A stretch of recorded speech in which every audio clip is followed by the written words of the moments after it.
증시대담 시간입니다. 시장이 회복되면서 여러 투자 기회들이 생겨나고 있습니다. 저 PBR주를 비롯한 가치주뿐만이 아니라 최근에는 반도체, AI 등 성장주에도 이제 관심들이 다시 높아지고 있죠.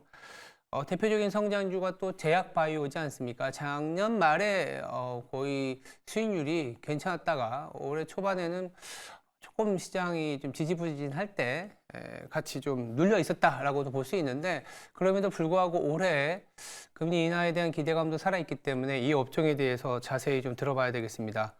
이분 모시고 제약바이오 전반의 현황과 투자 전략 짜보도록 하겠습니다. 신지훈 이베스트 투자증권 선임연구원 나와 있습니다. 안녕하세요. 안녕하세요. 네.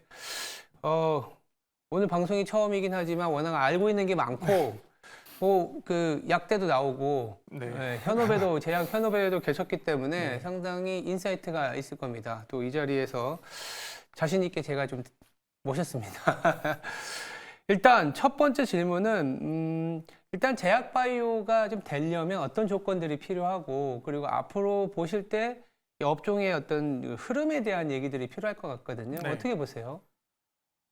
일단은 좀 현재 말씀하신 것처럼 네. 작년 이제 연말부터 해서 좀 흐름이 좋다가 최근에 좀 시장의 관심이 좀 멀어지면서 네. 좀 지지부진한 흐름을 보이고 있는 것 같은데요. 그렇죠. 올해를 좀 주도할 수 있는 섹터가 될 수 있는 가능성이 여전히 남아 있다라고 생각합니다. 그래서 뭐 일단 투심 회복이 좀 필요할 것 같은데요. 일단은 말씀하신 것처럼 이제 금리 인하가 선행되어야 이제 투심 회복이 될 수 있을 것 같습니다. 제약바이오 업종 내에서 이제 좀 큰 비중을 차지하고 있는 신약 개발 같은 경우에는 이제 R&D에 많은 비용이 들어가고 매출액은 발생하지 않는 구조다 보니까 자금 조달이 좀 계속해서 필요하고 이에 따라서 고금리에 좀 취약할 수밖에 없는 그런 사업 구조를 가지고 있습니다. 따라서 금리 인하가 좀 선행됐을 때 투심 회복이 될 수 있을 거라고 전망하고 있고요. 예. 두 번째로 좀 주주들의 좀 신뢰를 얻기 위한 그런 일들이 좀 필요할 것 같습니다. 이제 다양한 이제 회사에서 발표하는 여러 가이드라인들을 좀 지켜줄 필요가 있을 것 같은데요. 첫 번째로 뭐 제시한 기술 수출 규모나 일정, 혹은 뭐 임상 개발 일정이라던가, 아니면 제시한 매출액 가이던스라던가 이런 점들을 좀 지켜주면서 신뢰를 회복할 필요성이 있다고 보이고, 또 추가적으로 이러한 신뢰를 회복하기 위해서 지속적인 주주들과의 소통이 또 필요할 것으로 보입니다. 또 최근에 또 화두가 되고 있는 부분 중에 하나가 주주 환원 정책인데, 이런 부분에 있어서 좀 적극적인 방향으로 나아간다면 투심이 충분히 회복될 수 있을 걸로 생각을 하고 있습니다. 사실 근데 이제 제약바이오는 주주 환원보다는 성장이 중요하고, 네, 맞습니다. 금리 인하를 하면서 자본 조달도 좀 되고 이런 부분들인데, 어떻게 보세요? 이제 뭐 1분기 조금 안 지났지만 업종에 대한 전반적인 흐름은 어떻게 전망하고 계세요? 일단은 하반기에 이제 금리 인하를 좀 전망을 하고 있는 것 같습니다. 시장에서는. 네, 그래서 이제 하반기 금리 인하가 이제 좀 가시화되면서 주가 반등이 있을 수 있을 걸로 예상을 하고 있고, 이에 따라서 좀 상저하고 모양새를 좀 보이지 않을까 생각하고요. 그 전까지는 좀 전반적인 상승세보다는 개별적인 이슈에 따른 좀 상승세가 있지 않을까라고 생각합니다. 특히 이제 섹터 이제 주가 회복에 있어서 좀 중요한 점은 삼성바이오로직스나 셀트리온 같은 대형주들이 좀 끌어줘야 될 것으로 생각을 하고 있고, 삼성바이오로직스 같은 경우에는 최근에 좀 주가 흐름이 좀 좋은 모양새를 보이고 있기 때문에 긍정적이다라고 생각하고 있습니다. 그리고 또한 작년에 이제 좀 대형 제약사들 실적이 또 나쁘지 않았습니다. 4분기 실적 같은 경우에는 좀 차이가 있습니다만, 대표적으로 뭐 이제 유한양이나 한미약품, 종근당, 노십자 같은 회사들 모두 이제 2022년 대비해서 매출액과 영업이익 좀 나쁘지 않은 모양새 보였고, 하지만 이제 올해 실적도 무난히 좋을 것으로 예상을 하지만 조금 더 이제 업사이드를 보여주려면 국내 시장 말고 이제 해외에서 경쟁력을 좀 입증할 만한 성과가 좀 나와줘야 될 걸로 생각을 하고 있고요. 또 한 가지 추가로 말씀드리자면 이제 신약개발 바이오텍 같은 경우에는 여전히 조금 어려운 시기를 보내고 있습니다. 그래서 이제 여전히 자금 조달이 어렵기 때문에 사업을 영위하는 데 있어서 어려움을 좀 겪고 있는데, 이로 인해서 파이프라인의 선택과 집중은 좀 필요할 것 같고, 이제 최근에 미국 IPO 마켓을 좀 본다면 초기 바이오텍보다는 좀 임상 데이터를 가지고 있는 바이오텍들에 좀 관심이 많은 것을 볼 수 있고, 국내도 마찬가지입니다. 따라서 이제 임상 데이터로 좀 실적을 증명하는 바이오텍들이 좀 매력이 있을 수 있다라고 이렇게 생각하고 있습니다. 뭐 아까 잠깐 살짝 이제 뭐 자료 화면에 지나갔는데 뭐 이벤트 정도만 간단하게 또 다시 한번 짚어줄 수 있을까요? 그 4월, 5월, 6월 이렇게 이벤트가 좀 있었던 것 같은데요. 아, 예. 일단은 뭐 이제 앞서 이제 1월에 JP모건 컨퍼런스가 있었던 것처럼 그 투심 회복이나 어떤 기대감에 있어서는 하케나 컨퍼런스가 가장 중요합니다. 그 이유는 이제 하케나 컨퍼런스에서 어떤 딜이 성사되기도 하고 주요 임상 데이터들이 좀 발표되는 경향이 있기 때문인데, 그에 따라서 말씀하신 것처럼 4월이나 6월에 있을 만한 여러 하케 컨퍼런스들이 좀 관심을 가져보시면 좋을 것 같고, 네. 대표적으로 이제 암 관련해서는 암 관련된 학회는 4월에 이제 AACR이 있고 예. 6월에 아스코라는 학회가 정해져 있습니다. 아스코가 유명하죠. 네, ASCO죠. 네. 네. 예, 예정되어 있고요. 네. 10월에는 유럽에서 이제 에스모라는 학회가 이제 예정되어 있습니다. 또 최근에 이제 비만에 다들 관심이 많으신데 네. 6월에 있는 미국 당뇨 학회에서 이제 ADA라고 하는데 거기서 이제 비만 관련된 이슈들이 많이 있을 것으로 예상하고 6월에 있습니다. 이제 ADA, 아스코 이게 굉장히 중요한 네, 일정이 맞습니다. 네. 이 정도로 이제 주변 상황을 체크해보고 조금 더 구체적으로 들어가 보면 작년부터 올해까지 상당히 중요했던 신약 중에 하나가 이제 비만 치료제 릴라이 릴리를 비롯한 네. 어떠세요? 지금 비만 치료제 성장성은 여전하다라고 보고 있는 거죠? 네, 뭐 조사 기간에 따른 좀 차이가 있습니다만 연평균 10에서 30% 정도 성장할 걸로 현재 전망하고 있고, 이제 최근에 이제 발표된 작년 실적에 따르면 노보노디스크와 일라이릴리 모두 실적이 시장 전망치를 초과를 좋았죠. 했습니다. 네. 네. 그래서 일단 첫 번째로 이제 노보노디스크의 세마글루타이드 같은 경우에 이제 비만 약으로는 위고비라고 팔리고 있는데요. 네. 작년에만 이제 위고비 비만 매출로 이제 4.5 빌리언 달러 매출액을 기록을 하면서 이제 시장 전망치를 초과를 하는 모습을 보였습니다. 앞으로도 이러한 성장세는 계속될 걸로 전망을 하고 있고, 이에 따라서 노보노디스크는 올해 가이던스를 18에서 26% 가이던스를 좀 제시를 한 바가 있습니다. 릴리는 이제 노보노디스크를 급격하게 이제 추격을 하고 있는 회사인데요.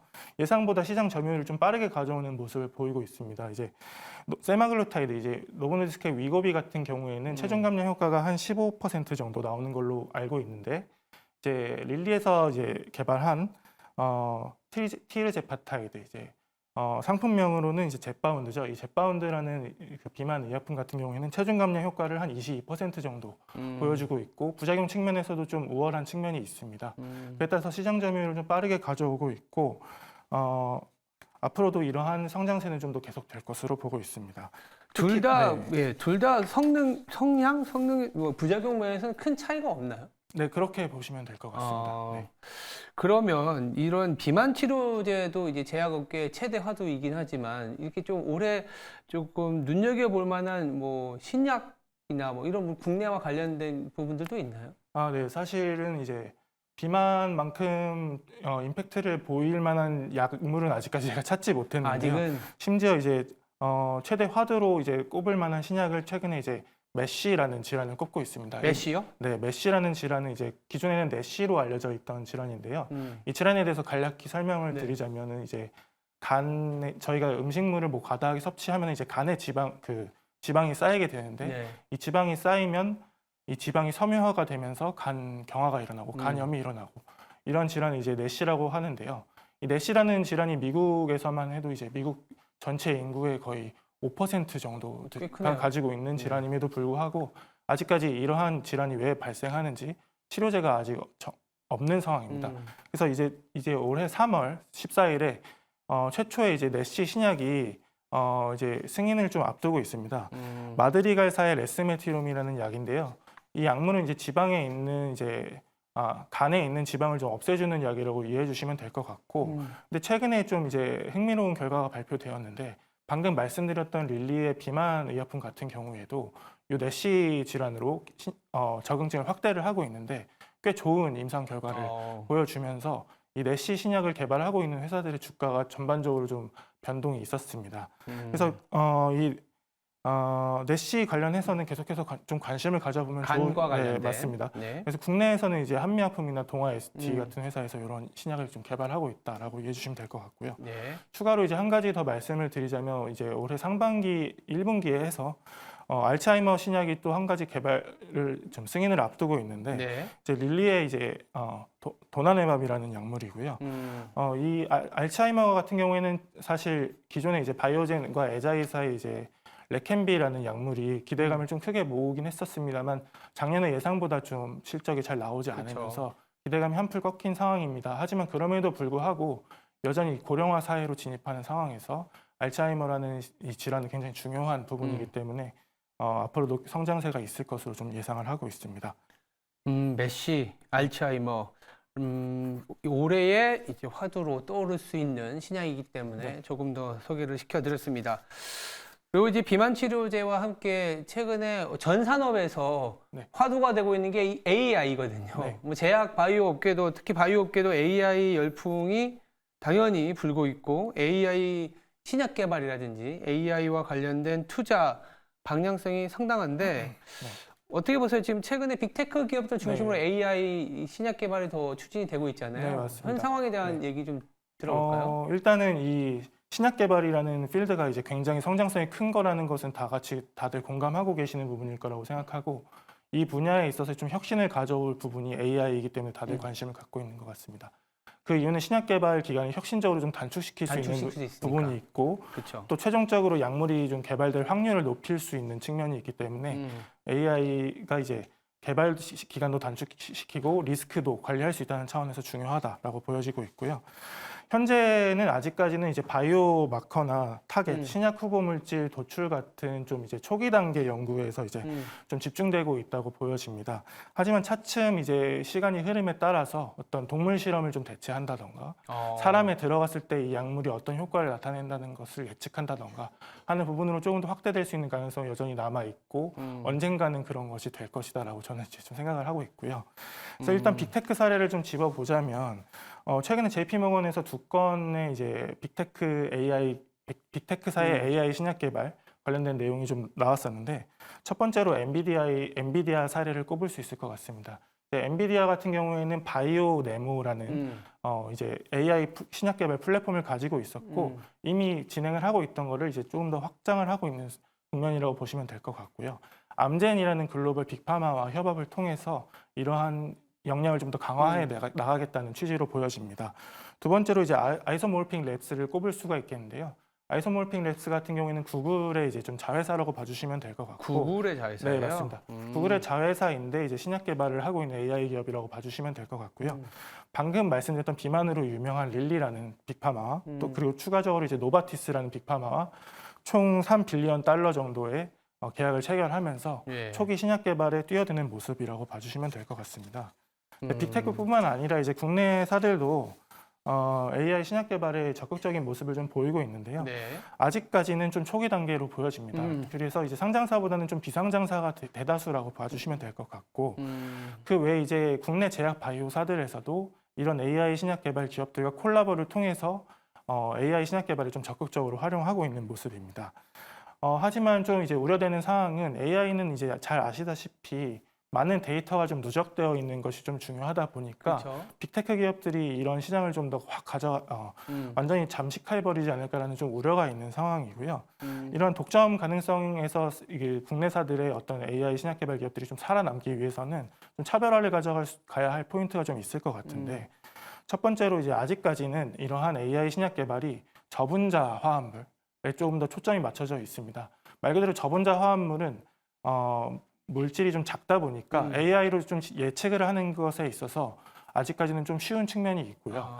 하지만 이제 현재에 이르러서는 단백질 의약품들이 많이 개발되고 있는 상황이기 때문에 단백질 신약 디자인에 있어서는 아직까지는 좀 진입 장벽이 좀 높은 측면이라고 볼 수 있고요. 이에 따라서 이런 단백질 신약 디자인에서 차별화를 가져간다면 충분히 생존할 수 있다라고 보여지고, 두 번째로 최근에 이제 반트 AI라는 미국의 회사와 BMS라는 빅파마가 계약을 체결한 사례가 있는데 이 반트 AI와 BMS가 계약을 체결한 거는 기존의 이제 어떤 저분자 화합물이 아니라 좀 신기전을 가지고 있는 TPD라는 AI 신약 개발 기업이었기 때문에 가능했던 것으로 보여집니다.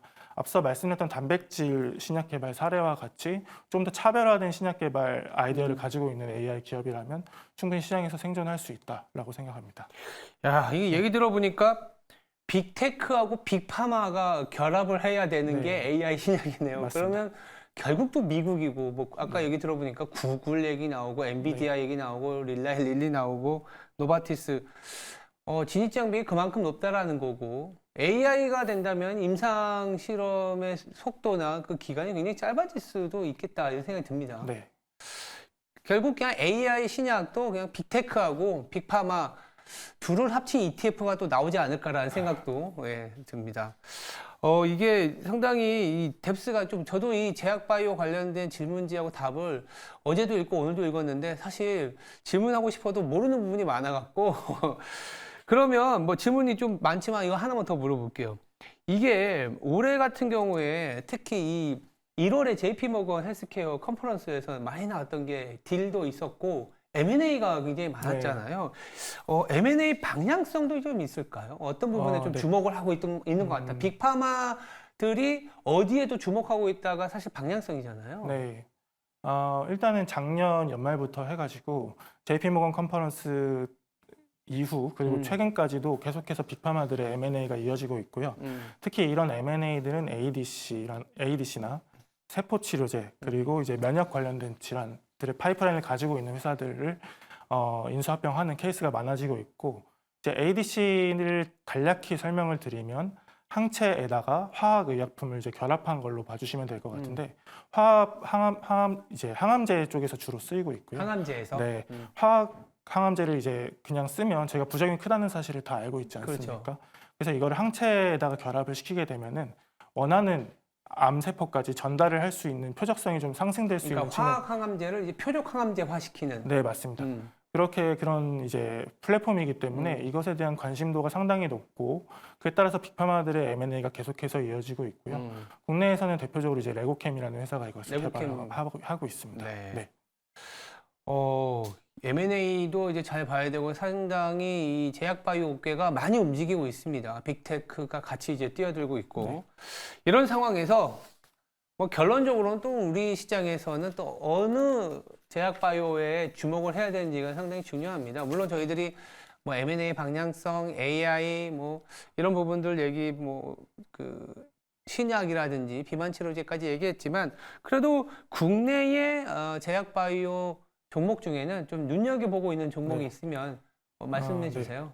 일단은 한미약품을 말씀을 드리고 싶습니다. 한미약품? 한미약품은 첫 번째로 이제 실적이 굉장히 잘 나왔고 성장세가 뚜렷하고요. 그리고 앞서 말씀드렸던 메시 신약이랑 비만 신약을 모두 보유하고 있는 회사입니다. 그에 따라서 실적 성장성과 어떤 신약 파이프라인의 매력이 가장 높은 회사라고 생각해서 탑픽으로 좀 제시를 드리고 싶습니다. 아까 간 얘기했던 맞습니다. 메시 그리고 비만 치료제 한미약품이 이제 또 탑픽이고 또 뭐 추가해 보면 이제 앞서 말씀드렸듯이 이제 신뢰 회복이 되어야 투심 회복이 될 수 있다라고 그렇죠. 말씀드렸는데 국내사에서 이제 FDA 신약 승인을 가시화하고 있는 회사가 있습니다. 유한양행이고요. 유한양행의 레이저 티닙이 올해 하반기 연내 FDA 신약이 승인이 가능할 걸로 전망을 하고 있고 이에 따라서 좀 관심을 가져보시면 좋을 것 같습니다. 대형사네요. 그래도 그런 한미약품이라든지 유한양행 같은 아까 말씀 주신 부분에 힌트가 있었네요. 간 그리고 비만 그리고 신뢰감 있는 어떤 신약 개발에 대한 기대감 했을 때 한미약품과 유한양행에 대한 주목까지 두루두루 좀 살펴봤습니다. 제약바이오 업계에 대한 얘기들은 저희들이 또 시간을 할애해서 또 뎁스 있게 좀 다뤄보도록 하겠습니다. 지금까지 신지훈 이베스트 투자증권 선임연구원이었습니다. 감사합니다. 네, 감사합니다.